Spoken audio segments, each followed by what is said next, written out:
یہ ایک ایسے شخص کی کہانی ہے جو ایک ہاتھ میں تسبیح اور دوسرے میں تلوار رکھتا تھا۔ وہ ایک صوفی بزرگ بھی تھا اور دنیا کا بہترین گھڑ سوار جنگجو بھی۔ اسے دشمنوں نے ریگستان کا عقاب کہا اور دوستوں نے اولیاء کا سردار۔ یہ کہانی ہے جدید الجزائر کے بانی کی، جس نے فرانسیسی سامراج کو 15 سال تک دھول چٹائی اور پھر انسانیت کی ایک ایسی مثال قائم کی کہ دنیا دنگ رہ گئی۔ 19ویں صدی کی شروعات میں الجزائر سلطنت عثمانیہ کا حصہ تھا، لیکن کمزور ہو چکا تھا۔ بحیرہ روم کے پار فرانس اپنی طاقت بڑھا رہا تھا۔ 1808 عیسوی میں الجزائر کے شہر ماسکر میں ایک بچہ پیدا ہوا جس کا نام عبد القادر رکھا گیا۔ اس کا تعلق ایک معزز صوفی گھرانے قادریہ سلسلہ سے تھا۔ بچپن میں وہ کسی شہزادے کی طرح نہیں بلکہ ایک طالب علم کی طرح پلا بڑھا۔ اس نے چھوٹی عمر میں قرآن حفظ کیا، فلسفہ پڑھا اور ارسطو سے لے کر ابن عربی تک کو گھول کر پی گیا۔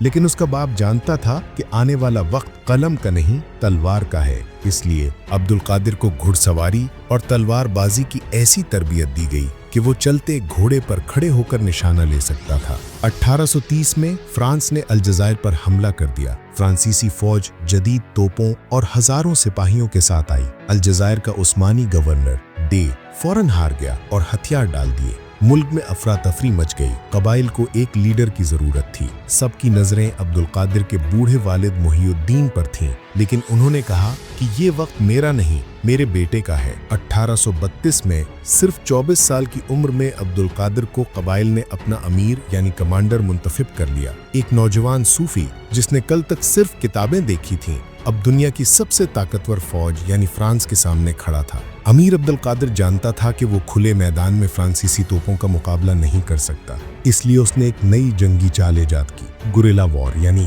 چھاپا مار جنگ۔ اس کے پاس عربی گھوڑے تھے جو ہوا سے باتیں کرتے تھے۔ وہ صحرا کے ہر راستے سے واقف تھا۔ وہ اچانک فرانسیسی فوجی قافلوں پر حملہ کرتا، انہیں تباہ کرتا، اور جب تک فرانسیسی اپنی توپیں سیدھی کرتے، عبد القادر اور اس کے ساتھی غائب ہو چکے ہوتے۔ فرانسیسی جرنیل پاگل ہو گئے تھے۔ وہ کہتے تھے عبد القادر انسان نہیں، بھوت ہے۔ وہ ایک وقت میں ہر جگہ ہوتا ہے اور کہیں بھی نہیں ہوتا۔ اس نے اپنی ریاست بنائی، اپنی کرنسی جاری کی اور قبائل کو متحد کیا۔ اس نے فرانس کو اتنا زج کیا کہ 1837 میں فرانس کو مجبوراً معاہدہ تفنہ کرنا پڑا اور عبد القادر کو مغربی الجزائر کا خود مختار حکمران تسلیم کرنا پڑا۔ امیر عبد القادر ایک عام بادشاہ نہیں تھا، اس کا کوئی محل نہیں تھا۔ اس نے ایک سفر کرنے والا دارالحکومت بنایا جسے زمالہ کہا جاتا تھا۔ یہ 30,000 لوگوں پر مشتمل خیموں کا ایک شہر تھا جو امیر کے ساتھ ایک جگہ سے دوسری جگہ منتقل ہوتا رہتا۔ اس میں اسکول، لائبریریاں، کاریگر اور فوجی بیرکیں سب شامل تھیں۔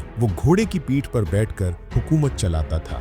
جنگ کے دوران ایک عجیب بات ہوئی۔ جب فرانسیسی کسی الجزائری کو پکڑتے تو اسے بدترین تشدد کا نشانہ بناتے، لیکن جب عبد القادر فرانسیسی فوجیوں کو قید کرتا تو ان کے ساتھ مہمانوں جیسا سلوک کرتا۔ ایک بار اس کے پاس قیدیوں کو کھلانے کے لیے کھانا ختم ہو گیا۔ اس نے فرانسیسیوں کو بغیر کسی شرط کے رہا کر دیا اور کہا، میں تمہیں بھوکا نہیں مار سکتا، جاؤ اپنے لوگوں کے پاس۔ یہ دیکھ کر فرانسیسی فوجی بھی اس کی عزت کرنے لگے، وہ اسے سینٹ کہنے لگے۔ فرانس نے دیکھا کہ وہ عبد القادر کو بہادری سے نہیں ہرا سکتے، تو انہوں نے درندگی کا راستہ اپنایا۔ 1840 میں فرانس نے ایک ظالم جرنیل تھامس بوگو کو بھیجا۔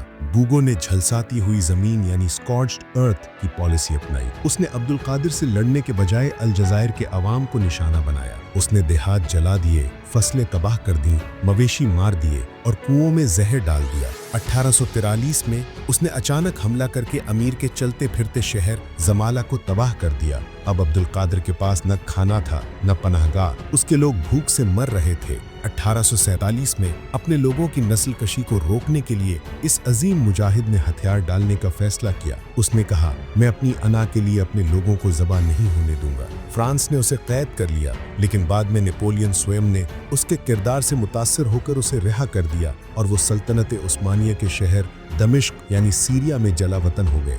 وہاں وہ عبادت اور پڑھانے میں مصروف ہو گئے، لیکن تاریخ نے اسے ایک بار پھر پکارا۔ 1860 کے فسادات دمشق میں مسلمانوں یعنی دروز اور عیسائیوں کے درمیان خوفناک فسادات پھوٹ پڑے۔ مشتعل ہجوم عیسائیوں کے محلوں کو جلا رہا تھا اور انہیں قتل کر رہا تھا۔ جب پوری دنیا خاموش تھی،